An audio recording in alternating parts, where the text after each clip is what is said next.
একটা প্রশ্ন করি, সুদর্শন পুরুষ বলতে আপনি কি বুঝেন? ফর্সা চেহারা, দামি পোশাক, নাকি বড় একটা পরিচয়? না, একজন পুরুষের জন্য এর কোনোটাই সৌন্দর্য না। পুরুষের জন্য সৌন্দর্য কি জানেন? তার চরিত্র, দায়িত্ব এবং সম্মান দেওয়ার শিক্ষায়।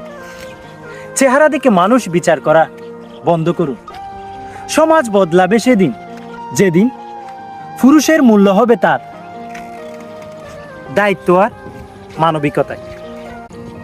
একটা প্রশ্ন করি, সুদর্শন পুরুষ বলতে আপনি কি বুঝেন?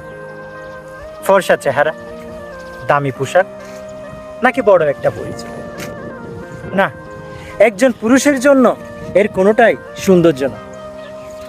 পুরুষের জন্য সৌন্দর্য কি জানেন? তার চরিত্র, দায়িত্ব এবং সম্মান দেওয়ার শিক্ষায়। চেহারা দেখে মানুষ বিচার করা বন্ধ করুন।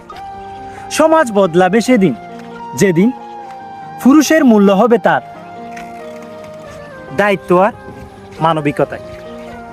Thank you.